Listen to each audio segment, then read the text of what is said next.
Olá pessoal, meu nome é Maurício. Mais uma vez nós estamos aqui para falar um pouco mais sobre a terapia, né? E em especial gostaríamos de falar a respeito do tema felicidade. É um tema que envolve muitos mitos, muitas crenças, e a gente queria bater um papo, desmistificar algumas coisas, tentar esclarecer, passar algumas outras informações.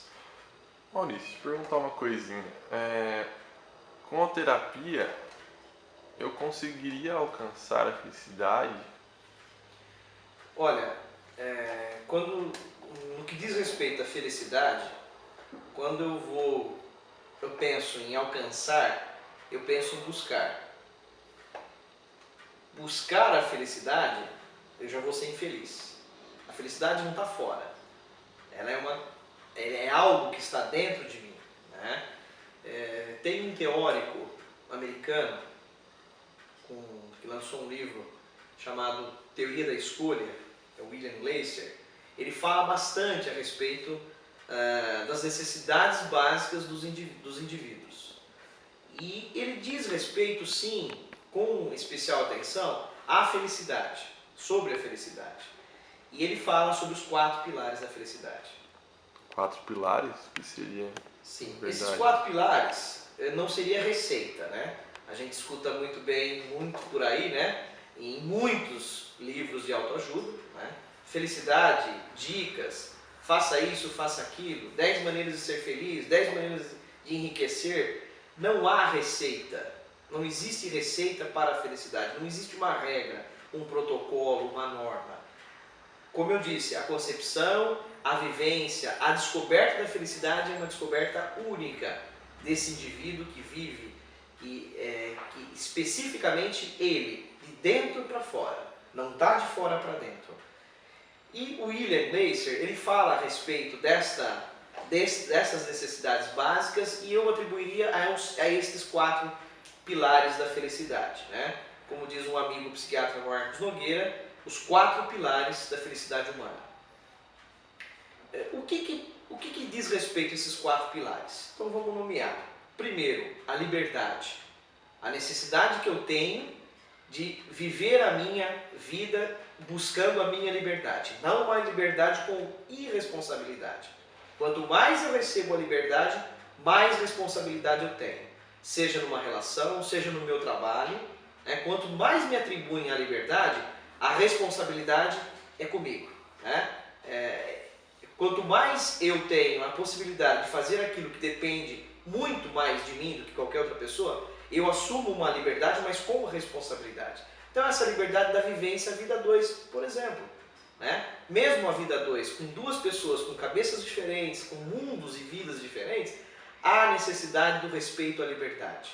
Então aquilo que a pessoa é, inclusive considerando o seu temperamento, ou seja, o seu jeito de ser, com um outro temperamento, com um outro jeito de ser. É capaz de viver, somos capazes de vivermos a felicidade na vida a liberdade na vida 2? Sim. Há essa necessidade. É um dos pressupostos básicos para essa condição de vivência da vida 2. E por falar em vida 2, vamos fazer um próximo momento, né, uma próxima oportunidade, especificamente falar sobre a vida 2. Né? O segundo pilar diz respeito ao amar e pertencer. Eu amo e pertenço a um grupo. E este grupo me trata como algo que se pertence a ele também.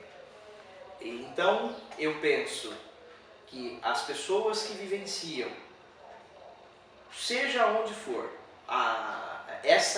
esse grupo de iguais, poderíamos assim dizer, né? Ideias em comum, seja no bar da esquina, seja na igreja, seja no restaurante em Paris, seja onde for. A vivência é esse grupo que me pertence. E ele se sente bem comigo, com a minha pertença a estas ideias em comum. E eu também me sinto pertencido a estes grupos. Membros da minha família, amigos, no trabalho. onde quer que eu vivencie a minha existência. Então, o amar e pertencer. Ter pessoas que fazem parte da minha convivência. Isso também é um dos pilares da felicidade. Terceiro pilar, eu diria que seria a diversão. Né? A necessidade que o ser humano tem de se divertir. Né? Não importa o que, com o que e como faremos isso, mas aquilo que é do próprio ser humano. Veja, de novo, sempre de dentro para fora.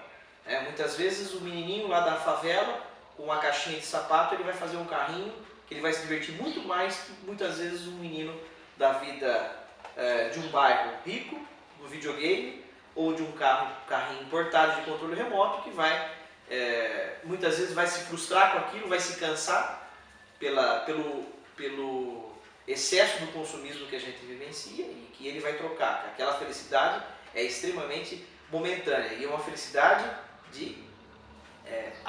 entre aspas, é uma felicidade bastante limitada, né?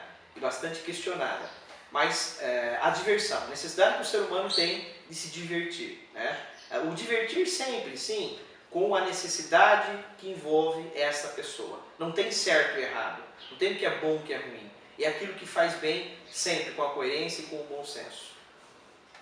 O quarto pilar diz respeito ao poder. Né? Não esse poder que a gente entende muitas vezes nos dias de hoje, né?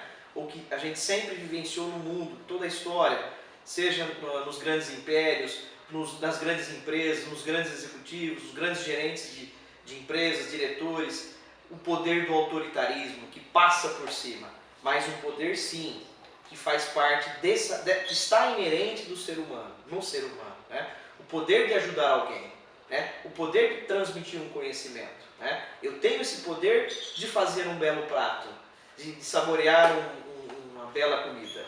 Mais ou menos uma ideia de que qualquer pessoa tem um poder nas mãos. Sim, seria. O poder inerente no ser humano, como um conhecimento, o acesso que a gente tem aos livros, o acesso que a gente tem a uma boa música, a um bom filme instrutivo, divertido também, né? E que isso é inerente ao ser humano. Né? Aí não há riqueza, não há pobreza, não há gênero, não há orientação sexual, não há crença, há necessidade do ser humano. Nesses quatro pilares é extremamente fundamental para que ele não busque a felicidade, porque se ele vai buscar, ele já vai ser infeliz. A felicidade é uma condição inerente nele. Nós já nascemos, nós poderíamos até dizer, isso é até genético. Eu só tenho que desenvolver cada vez mais esses quatro pilares. Isso é uma necessidade e uma importância muito grande para a nossa vida. Então, pessoal, em resumo, não buscamos a nossa felicidade. Essa felicidade ela é conquistada, ela é desenvolvida dentro de nós mesmos. Há necessidade da gente esclarecer, né, a respeito do sofrimento e da dor. Né? Como diz o Carlos Drummond de Andrade, o sofrimento é opcional, a dor é inevitável. Nós temos muito mais controle sobre o nosso sofrimento do que a gente imagina. A dor são as dores da vida. Né? Aquilo que um terremoto, uma enchente, questões naturais, né? Uma doença grave, a morte de alguém querido, de um ente querido. E são as dores da vida. O sofrimento é aquilo que a gente muitas vezes temos muito mais condições de nos direcionar. Está ligado a essa questão da felicidade ou dessa infelicidade. O que é bom é ter uma infelicidade comum a todos.